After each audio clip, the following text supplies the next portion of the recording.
वक्त की रेत पर सदियों का गुबार है। सिंध की तपती ज़मीन पर जहाँ तारीख खुद दास्तानें सुनाती है, वहाँ कौमी शाहराह के शोर से कुछ ही दूर एक छोटी सी पहाड़ी पर एक देवहैबत खामोशी खड़ी है। यह खामोशी एक किला है। यह है कोट डीजी। यह सिर्फ पत्थर और गारे की इमारत नहीं, यह खैरपुर के पहले हुक्मरान मीर सोहराब खान टालपुर के ख्वाबों की ताबीर है। एक ऐसा हुक्मरान जिसने अपनी रियासत की सरहदों को फौलाद में बदलना चाहा। उसने थर के सीने पर इमामगढ़ का पहरा बिठाया, जोधपुर और जैसलमेर की सरहदों पर शाहगढ़ की बुनियाद रखी, और फिर अपनी ताकत के मरकज खैरपुर के करीब उसने किला अहमदाबाद तामीर करवाया, जिसे आज दुनिया कोट डीजी के नाम से जानती है।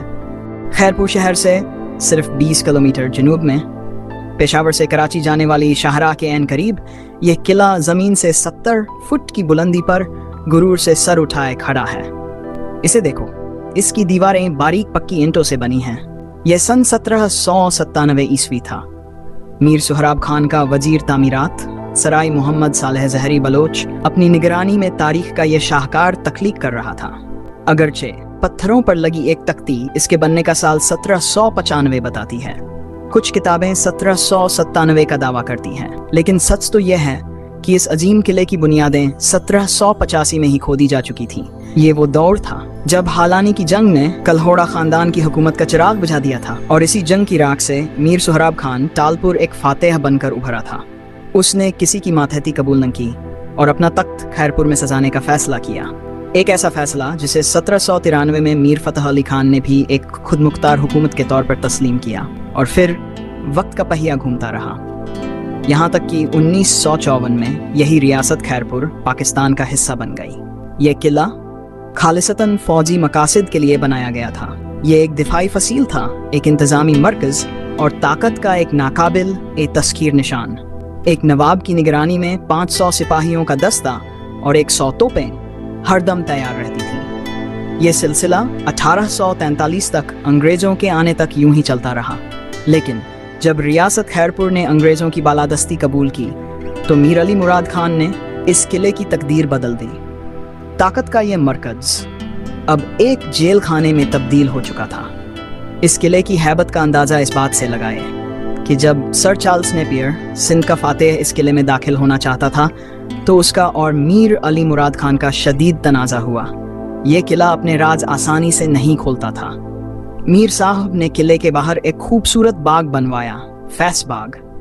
तमाम मुलाकातें, तमाम मुआहिदे इसी बाग में होते थे। बड़े से बड़े मेहमान को भी किले के अंदर जाने की इजाज़त नहीं थी, और अगर कोई दुश्मन इस किले में दाखिल होने की जुर्रत करता तो उसका इस्तकबाल शाही दरवाज़ा करता।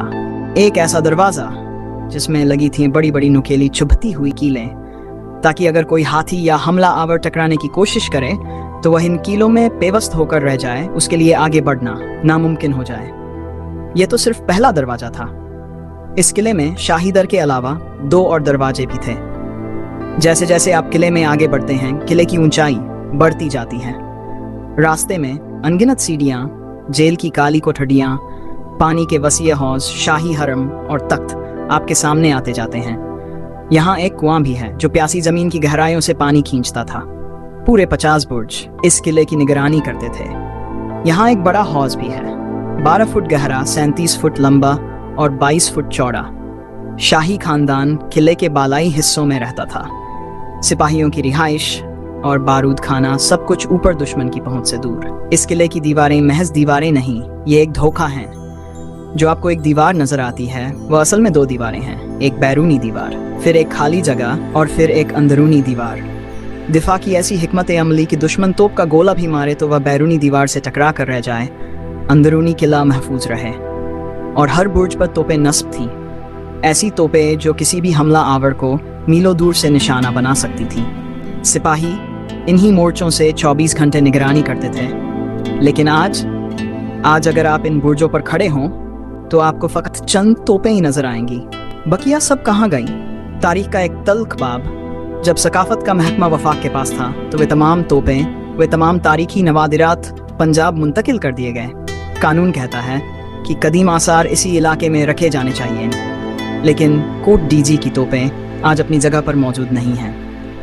1843 जब अंग्रेजों ने सिंध फतह किया बरतानवी फौज ने कुछ वक्त के लिए इसी किले को अपनी छावनी बनाया। किले के रहायशी इलाके तक पहुंचने के लिए आपको 3 अजीम उशान दरवाजों से गुजरना पड़ता है। तीनों दरवाजे इंतहाई मजबूत लकड़ी के बने हैं और उन पर हाथियों के हमले से बचाव के लिए मोटे नोकदार लोहे के किल जुड़े हुए हैं। पहला दरवाजा, मरकजी दरवाजा, 15 फुट 9 इंच ऊंचा, 10 फुट चौड़ा और इस पर लगे हैं 234 लोहे के किल। दरवाजे के ऊपर चढ़ने के लिए बगल में एक सीढ़ी है जिसके 39 जीने हैं। फिर आती है एक तवील चढ़ाई, एक खतरनाक मोड़ और तब आप पहुंचते हैं दूसरे दरवाजे पर, 13 फुट बुलंद और उस पर जुड़े हैं 208 लोहे के किल। इसकी बगली सीढ़ी पर 30 जीने हैं। और फिर इस दरवाजे को पार करके जब आप थोड़ा आगे बढ़ते हैं तो सामने आता है किले का तीसरा और आखिरी दरवाजा। इस पर 170 लोहे के किल लगे हैं।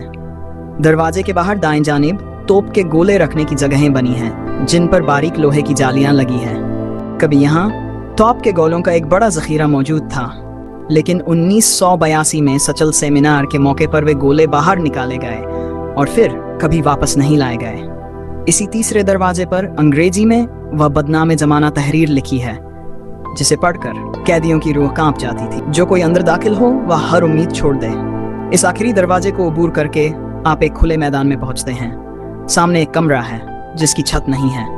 दीवार में 150 ताकचे यानी जारे बने हैं। ये जगह लैंप गोदाम था। यहाँ चिराग और बत्तियां साफ की जाती, उनमें तेल और बत्तियां डाली जाती और यहीं से फौजियों की बैरकों और रिहाइश गाहों तक रोशनी पहुंचाई जाती थी।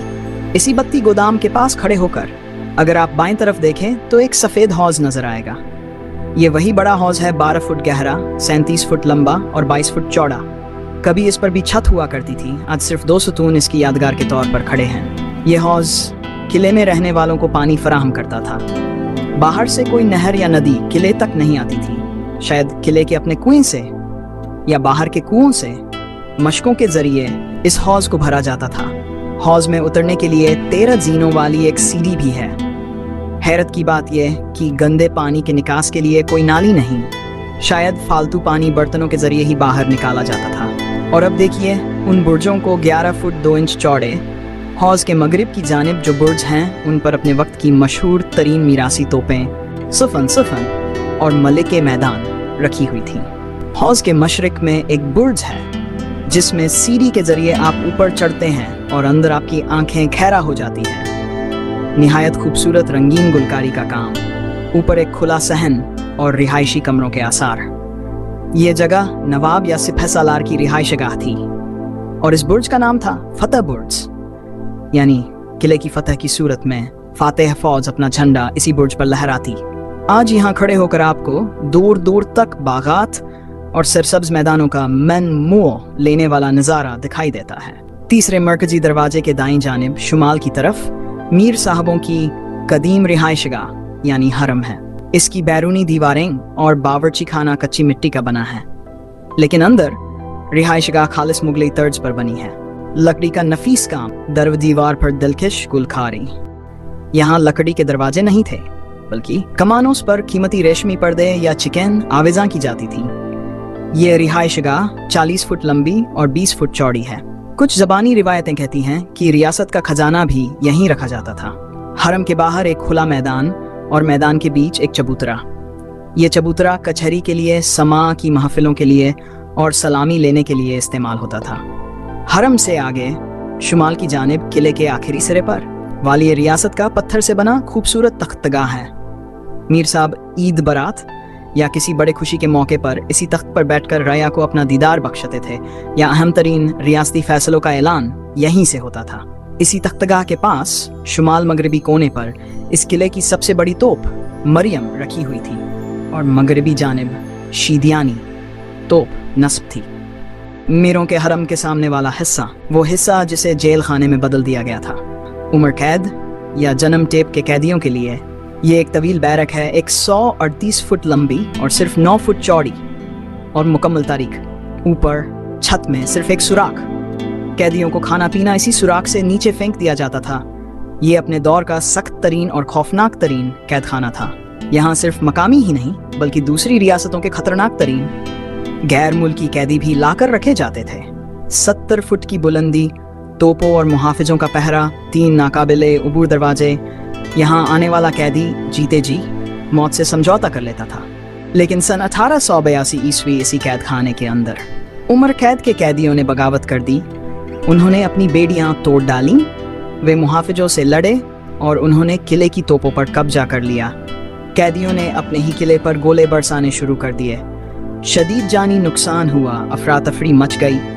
आखिरकार बड़ी कोशिशों के बाद इस बगावत को नाकाम बना दिया गया। ये किला सिर्फ जुल्म और ताकत की कहानी नहीं, ये अपने दौर की तामीराती महारत का एक जिंदा सबूत है। करोड़ों ईंटें इस किले की तामीर में सर्फ हुई। ये जिस पहाड़ी पर बना है वह बिल्कुल सीधी है, जिस पर चढ़ना या उतरना इंतहाई मुश्किल है। दरवाजे सीधे नहीं बल्कि मोड़ पर बनाए गए हैं ताकि हाथियों या हमला आवरों का जोर सीधा दरवाजे पर न पड़ सके। बारिश के पानी की निकासी का बेहतरीन बंदोबस्त किया गया है। बैरकों को ठंडा रखने के लिए हवादान यानी वेंटिलेटर्स का इंतजाम है। और वे ईंटें, जरा उन ईंटों का कमाल देखिए, 10.5 इंच लंबी, 7 इंच चौड़ी और सिर्फ 1 इंच मोटी। इतनी बुलंदी पर लाखों ईंटें पहुंचाने के लिए उनका वजन और साइज इतना मुनासिब रखा गया कि मजदूर आसानी से उन्हें ऊपर पहुंचा सकें। किले की खूबसूरती के लिए दीवारों पर कंगूरे और ईंटों की तरतीब से खूबसूरत डिजाइन बनाए गए हैं। कोट डीजी, ये सिर्फ एक किला नहीं, ये मीर सुहराब खान का गुरूर है, ये मीर अली मुराद का कैद खाना है, ये चार्ल्स नेपियर की हसरत है, ये 1882 के कैदियों की बगावत का गवाह है, यह उन तोपों का नौहा है जो आज यहाँ नहीं है। यह वक्त के सीने पर सिंध की अजमत का एक अनमिट नक्श है, खामोश पर असरार और नाकाबिल फरामोश।